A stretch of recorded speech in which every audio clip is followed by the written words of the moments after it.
Chill. Let's go. I was born to kill it. I was meant to win. I am down and willing, so I will find a way. It took a minute, now it didn't happen right away. When it got hot in the kitchen, you decide to stay. Welcome back to the Viking Podcast.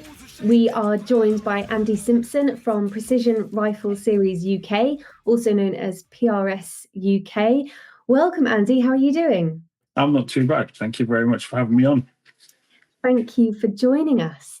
And this is really just to find out about the phenomenon of PRS, which seems to be taking hold in the UK or significantly growing in size. Yeah. How have you seen PRS develop from your side? It's grown fast. We started this, the whole start of it was back in pre-COVID was when it was sort of thought about, and we started getting the ball rolling, started doing a few different things, understanding what would happen. Then post-COVID is when we really started getting the ball rolling with things. We held our first match in August 2021. So that's not that long really after things were okayed again to be out. First match was August 2021. I think we had about 20 shooters there because it was obviously a brand new concept. We were meant to have more, but unfortunately we had to do a venue change and a few people then couldn't make it. But since then it's really grown exponentially. We've had matches topping out at 50, 60 shooters, 13 or 14 international shooters coming across from places like Italy, Spain, France. Italy, France, Belgium. We've had a chat from Norway come across this year. So it's grown, as I said, exponentially. And I'd like to think it's down to the hard work from the PRS team, myself, James and Trez, but also the fact that it's very big in the States, and we seem to follow the trends of the States. That's one of the biggest things. And we've also stayed in our lane. We've just focused purely on delivering what we can and making sure that it's absolutely the best at all times for the competitors that turn up.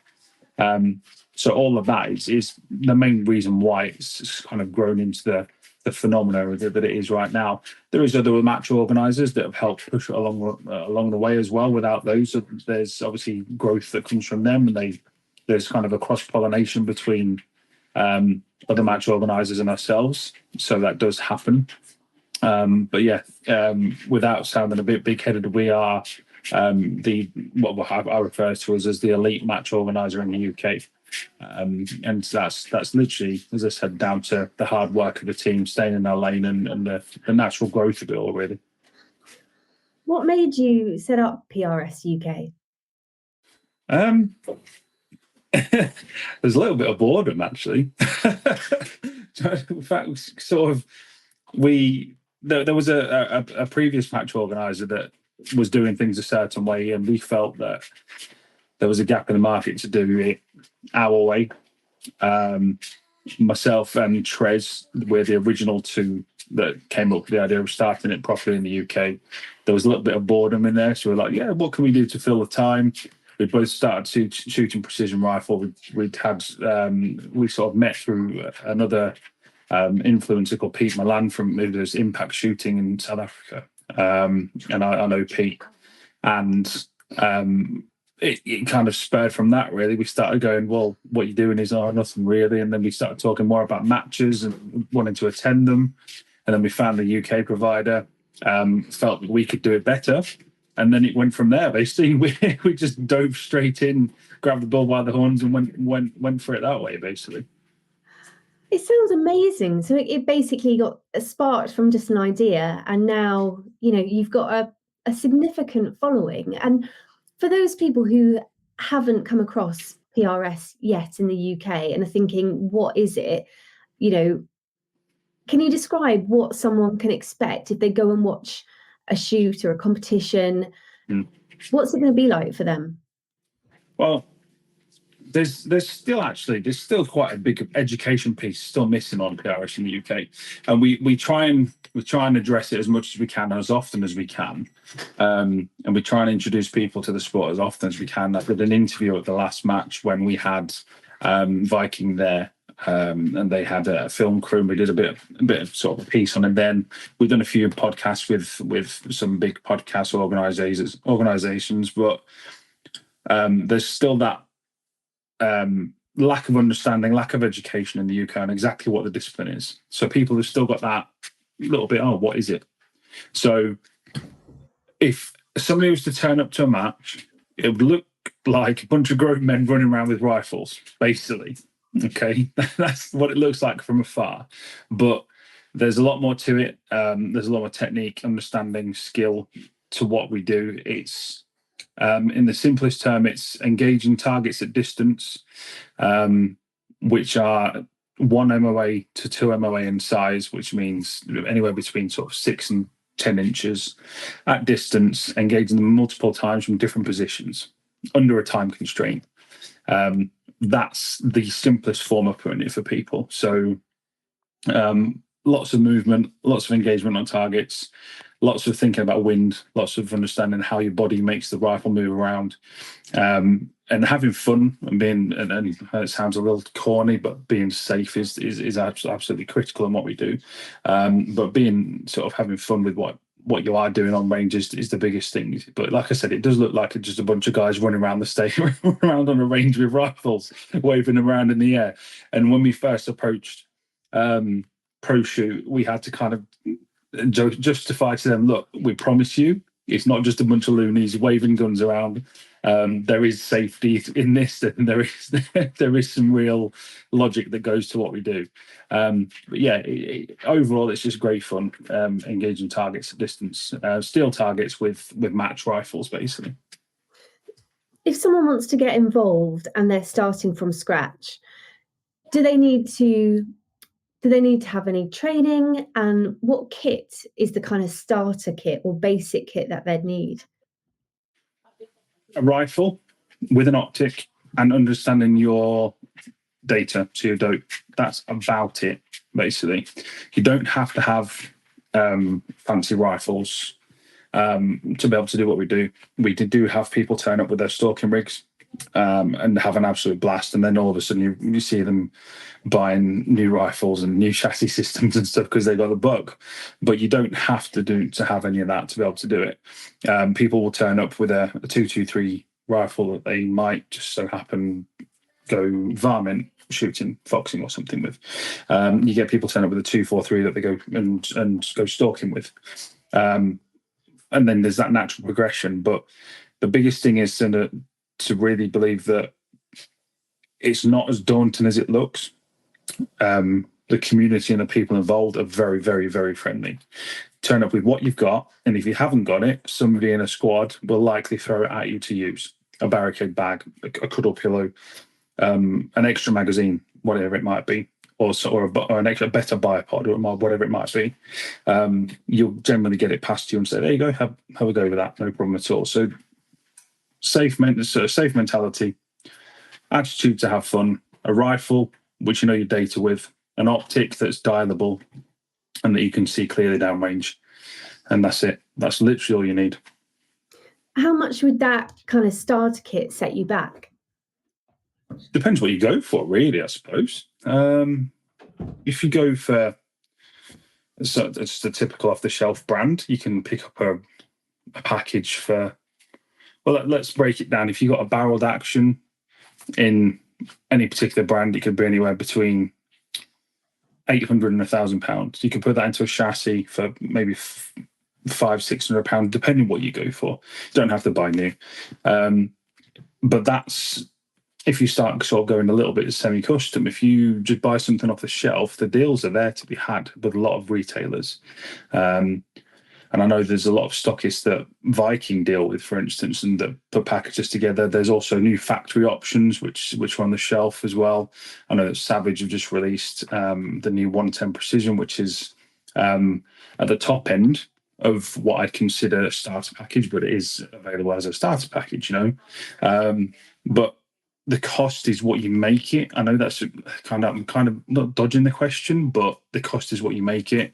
You can literally turn up with your stalking rifle that you've had for 15 years, and just as long as you've got an optic which is dialable, then you're away to the races. I would highly recommend a first focal plane optic, because that's obviously going to guarantee that your dope is what your dope is, depending, no matter what your magnification is. There's nothing worse than there was one shooter who was running second focal plane, and it made his job and his day less enjoyable because he had to think about what he's doing with his data a lot more, because with second focal plane, obviously your magnification is only true at certain your data is only true at certain magnification levels, so it makes it difficult to do. But as I said, it's as expensive as you make it. Is probably the best way to say it. For people who they've got their kit, they know where they're going to go, as in they found a ground. I mean, how many places actually support PRS competitions, or where could people go to have a try and see if they enjoy it and then take it further? It's slim pickings at the moment, unfortunately, in the UK, because it's still so it's not, I wouldn't say it's early days in the establishment of the sport. We've been around this. We're going into our third full season next year. So it's finding a suitable match provider. So obviously we tell people to come along and just have a go. We try and put on a few matches a year, a few practice or at least introductory weekends per year. We try to put those on. I do know that Pro Shoot have now got some club rifles, and they run club shoot days, bits and pieces. And the easiest way to sort of get into this thing is via 2.2 as well, 2.2 rimfire. It's PRS 22, which a lot of places do. But we are unfortunately at there isn't many places you can shoot PRS in the UK, unfortunately. You've got Pro Shoot, you've got Bisley, which is going to be running some stuff later this year. They're just about starting to adopt the PRS discipline. There's a few other match providers which do similar stuff. So it is slim pickings at the moment. The best thing I could advise is basically either get in touch with us, let us know where you are, what you're doing, and we can try and point you in the right direction, or speak to Pro Shoot, because they have good offerings either via us and our practice weekends, which we try and put on, or their 2.2 stuff, or their club shoots. They do have some PRS rifles there, which they've now started using, to my knowledge. Fabulous. And I mean, that sounds like they come to you and they'll get directed where to go. I mean, Do you need to be a big, burly, strong man to do PRS? Absolutely not, no. One thing that we are absolutely crying out for right now is lady shooters. There is a few which turn up to matches, not as many as we'd like. There was more involved in the PRS, the precision rimfire stuff that happened this year at the World Championships. But lady shooters, we definitely want it more. But even that applies to guys as well. You don't have to be a big burly bloke to run around with a rifle and shoot off a barricade and stuff. Not at all. I mean, my rifle, for instance, weighs 24 pounds. So that's quite a weight. But you don't have to make a rifle that weight. And it's just about getting involved. That's literally it. Anybody can do this sport. Doesn't matter how old you are, what gender you are, just rock up and have a go. That's literally what we're trying to promote at the moment. Just come have a go, because it'll be the best fun you've had with a rifle on range. What's the scope? So you mentioned championships. Yeah. If people come along and they discover they enjoy it and they've got a talent, where can they progress their hobby? How quick is it to progress through to, championship level, and what do they need to do to get there? So there's a couple of areas of precision rifle in the UK. You've got what we do, which is precision rifle series. You've then got the GBPRA. Now, the GBPRA is the Great British Precision Rifle Association, and they run qualifier matches and use some of our PRS scores, as a qualification league table for the Precision Rifle World Championships. So you've got the Precision Rifle World Championships, but you also have the Precision Rifle Series USA finale. So there's two main championships, which they're the big ones. You have the UK Championship, which is obviously ours. So we recently had our finale, and we had our top 5 shooters, and they're coming to the USA with us. They're coming to the USA with us in a week's time, actually. I don't know when this podcast will go out, but a week's time will be 1st of November, so we're off to the States to shoot the main finale over there. So that's all the top PRS Precision Rifle Series shooters in the world. Basically, they go over there. The IPRF World Championships is qualified shooters from disciplines all over the world, basically. It's all precision rifle disciplines, but it's all different organizations that set it up. So if you turn up and you find you're a dab hand at it, you can climb the tables very quickly. You can end up in a world championship position very fast. It just depends how good you are. We've had a couple of shooters that shot their full series with us this year, I want to say, and at least 2 or 3 of them went to the World Championships for the rimfire stuff, and for the center fire stuff, they finished really high within the series standings with us. So putting in the effort and the time, getting to a championship status is you can do it if you're a good shot, and the opportunities are there. Especially if this sport does become a recognised discipline in the UK, which they are trying to sort out at the moment. If that becomes more apparent, then there'll be more opportunities. I think that'll help grow things a lot more. But yeah, championships and winning matches and stuff is definitely there, and it's definitely achievable for those. Even if you come into the sport and you don't know a great deal, but if you all of a sudden, as I said, you're a dab hand at it and you start climbing the leaderboards, then yeah, there's a lot of opportunity there, definitely. You mentioned a team that's going to be competing in the States in early November. Is that funded or is it self-funded? How do you get those shooters who have qualified over to the States? So our series in the UK, we run 5 matches plus a finale, and our top 3 shooters, we cover their airfare to get to the States. They have to pay for their own ammunition and match fee, but we cover their airfare, basically. So that's the top 3. The top 5 in total, the 4th and 5th spot, they get an invite to go over to the States, but they're self-funded. But our top 3, we, as an organisation, Precision Rifle Series, we cover their flights. And this year, courtesy of a sponsor, half of their match fee has also been covered for that whole top 5. So we try and cover as much as possible.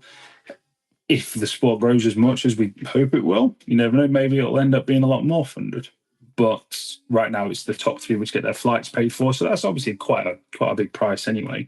But yeah, that's generally what we do for the moment.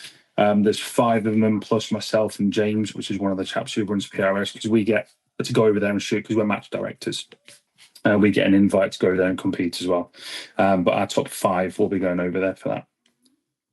How do you think those 5 individuals will fare against the Americans, who this is in their DNA almost? The level of shooter we have in the UK now, and I hope I don't end up eating my hat on this.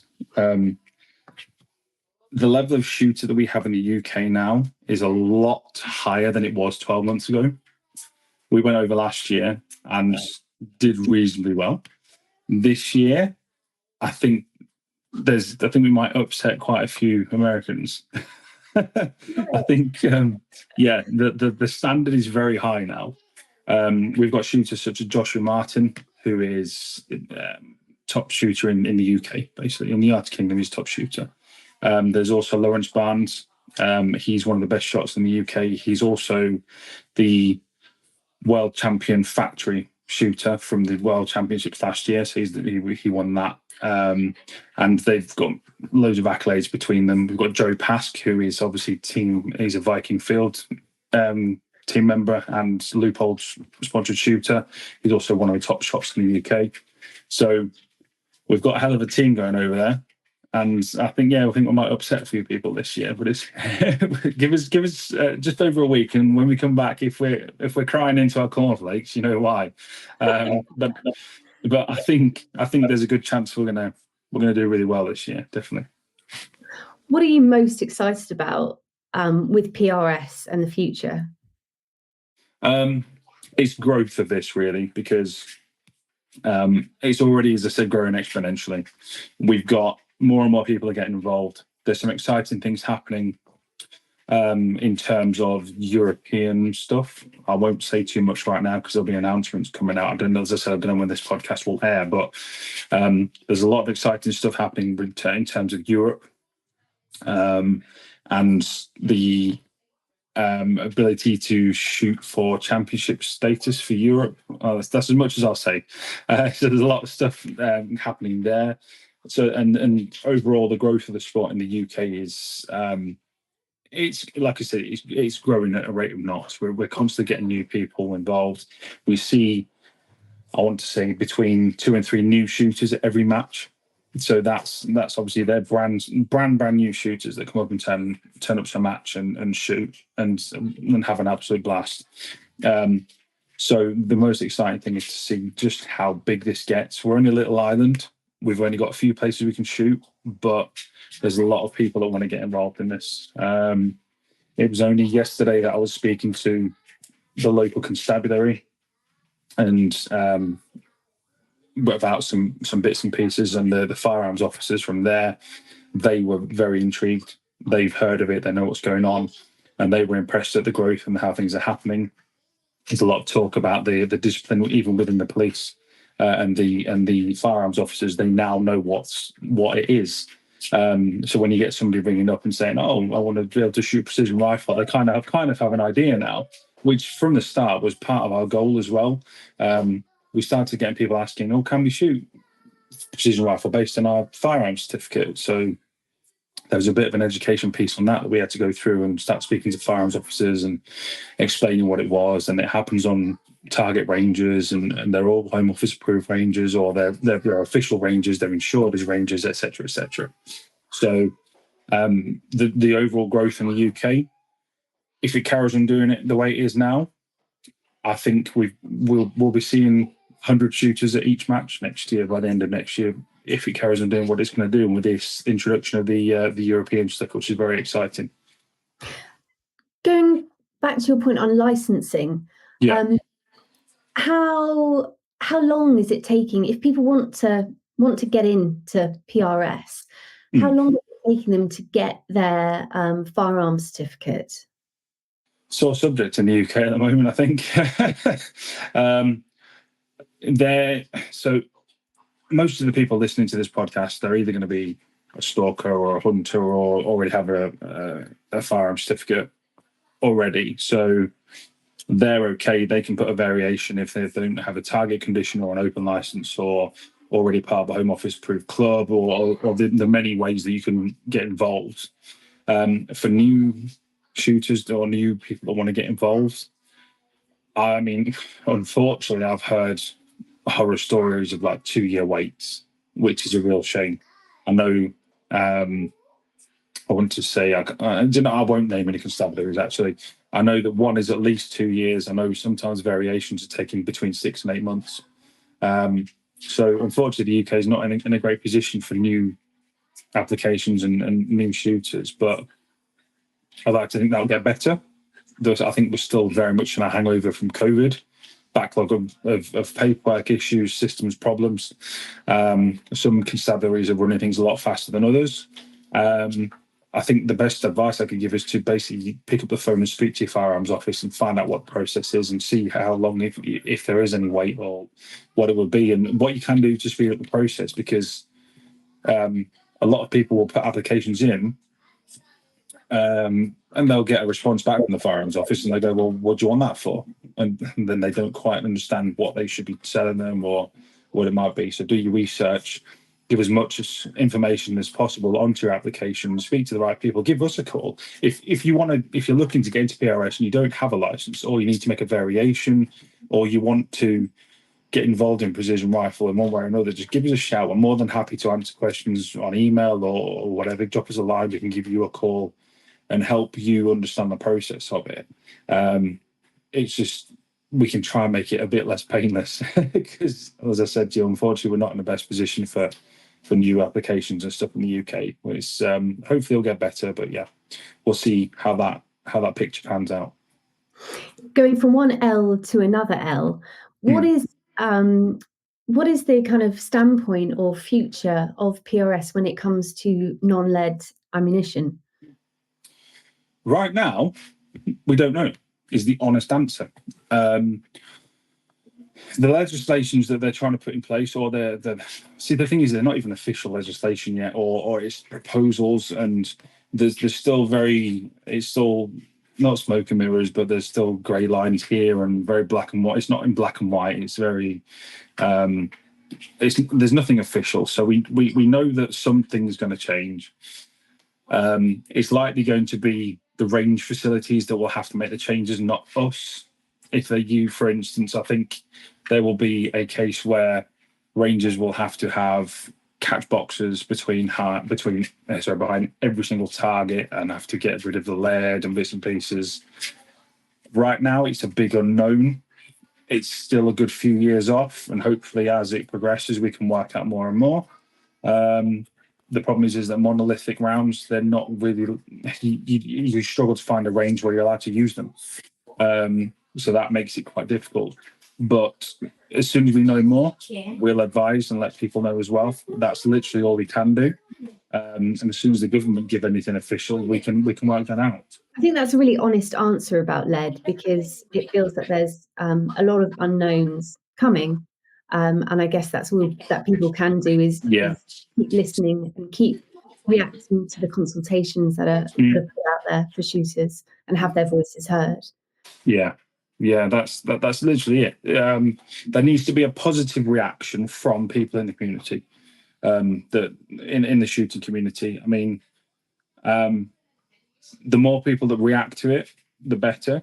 I think there was a survey which went round about, I want to say 4 months ago maybe, and I think there was a good response to that. But it is literally a case of, until we get more information, we don't know. That's literally all it is. And then until anything happens, we'll continue to send them downrange and have fun, basically. Going from the unknown to the known, if people want to take up PRS and begin at the beginning so they can progress through the matches, how does the season work? We tend to run matches from February to October. That's to try and avoid kind of a rainy period in February. I mean, that doesn't mean you won't get it in April or even June, but we run matches and we try to have at least one payday between each match. And that's just purely because we know that it's not a cheap sport, you know. So we'll have, I think this year or next year, it's going to be February, April, June, August, October. I think that's the match calendar for next year. Off the top of my head, I can't remember the exact dates, but they will be published on the PRS website probably tomorrow, actually, which will be Friday, the end of October. So there's 6 matches throughout the year, 5 main matches, and then the finale is the 6th match, which is in October. So it's just a case of turn up to however many matches you want to turn up to, really. You don't have to be a member to shoot the first couple of matches, because we understand that it might not be something you feel like you're going to get involved in. You might turn up and go, actually, you know what, it's not for me. But your first 2 matches, we don't expect you to have membership. But after that, it's a £30 membership fee per year, which is very little amount, really. It works out as less than a £5 a match if you do. Well, it's actually a £5 a match if you do all 6 matches. But yeah, February to October, and we try and split them as much as we can to make sure they're affordable for the shooters. That sounds brilliant. And what I haven't asked you is, what's in your kit? What do you shoot with? My kit, well, it's actually just about to change. Up until recently, I had a 6mm dasher, which is a 6mm cartridge, but I've just changed. It's literally being chambered by JR Firearms right now. It's a 25 Creedmoor, so it's a 25 caliber Creedmoor in an MDT ACC chassis, which is very similar to the 110 Precision that Savage do, and it's got a Leupold Mark V HD on the top. Since I moved to Leupold, I found that my scores were drastically increased. It's just I get on with that optic very, very well. So yes, I run a bat machine action with a proof barrel in an MDT ACC with a loophole Mark 5 HD on top of it, and it's got an MDT Skypod bipod on there as well. So, What made you switch to Leupold, and what are you mentioned that it's kind of improved your game. What do you think that's down to? So the opportunity came up to become part of Team Leupold. I'm a Team Leupold sponsored shooter now.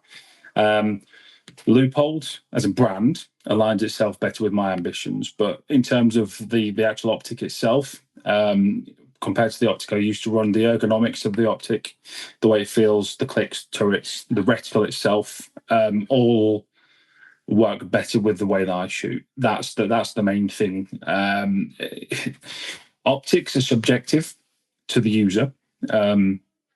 3 different people could get behind the same optic, and one person will go, "Oh, I don't like it," and the other 2 could like it, or vice versa.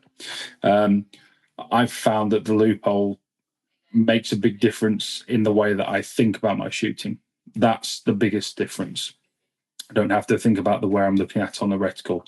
I don't have to think about the ergonomics of it when I'm changing my parallax. I don't have to think about stuff when I'm changing my elevation turret on top. It's just very suited to the way that I shoot. That's the biggest difference. The glass, excellent glass. I can see everything I need to do downrange, and I can see impacts or misses depending on the distance as well. Overall, it's just a better optic for me as a shooter. And as I said, the opportunity came up and I jumped at it with both arms and went straight on board as quick as I could. But yeah, as a brand and an optic, definitely better suited to the way I shoot. That's really interesting to hear, because I think when I looked at the results from the last PRS match, I think it was dominated by shooters who were using Leupold scopes. There was definitely a few in there, yeah. I want to say, I think 8 Leupold optics inside the top 20, perhaps. Yeah, it was something like that. Which I think 8. It'll be interesting to see if it catches. If it catches on the kind of everyone. Yeah, I mean, shooters I can think off the top of my head: myself, Joe Pask, Steve Shorter, Adam Farwell. Who else was there? Paul Calvert was running that as well. That's 5 just off the top of my head, and they were all inside the top 20. I know that much. Definitely they were inside the top 20. Others I couldn't tell you. I can't remember the results that well, unfortunately. Oh, that's brilliant. Well, I think it's really exciting, and just to kind of wrap up, for people listening, what's the website address that people need to go to, or how can they reach out to you? So if the best thing to do is generally social media. Just search for Precision Rifle Series United Kingdom on Facebook, or Precision Rifle Series UK on Instagram. They're the 2 main channels that we always get most of our traffic through. The website is www.precisionrifleseries-uk.com. We couldn't get the precisionrifleseries.co.uk domain name, unfortunately, when we first set up. But yeah, that's the 3 main things to go for. Normally, Facebook is the way forward because it links directly through to either myself or James. And if you can't get hold of us, any of the guys that shoot PRS, most of them we know quite personally, so just give them a shout and they'll give one of us a nudge if we haven't answered you in time. That's normally the way. It's probably quite important to point out that PRS isn't any of our full-time jobs. We all work full-time in the day, and what we do with PRS is completely voluntary. We don't get any benefits or anything out of it. All the money that's made in PRS goes straight back into it. So like a full-time job on top of a full-time job. So if we don't answer you quickly, that's the only reason why. We're not ignoring you, promise. And if people are listening, then they need to get involved, because we need to turn this into a full-time job for you. Yeah. Yeah. I wouldn't mind doing this full-time, yeah. Brilliant. Well, I'll let you go because you've probably got some packing to do for your big States adventure, and the best of luck with that. And it would be great to catch up with you when you come back, just to hear not a problem at all. how you're on. Yeah, I'll but we'll have a chat when I get back. Joe Pask will be there as well, so perhaps we could get all three of us on a call. It'd be a good one for a debrief, actually. That. But yeah, look forward to speaking to you then. I'll get all my stuff packed and see how we get on, and see if I do come back to eat my hat and saying we're going to beat the Americans. Well, I think everyone is rooting for Team UK. So yeah, I think they will be. Yeah. Brilliant. Well, thank you so much for joining us for this podcast. No problem at all. Thanks, Ashley. Thank you very much. Cheers.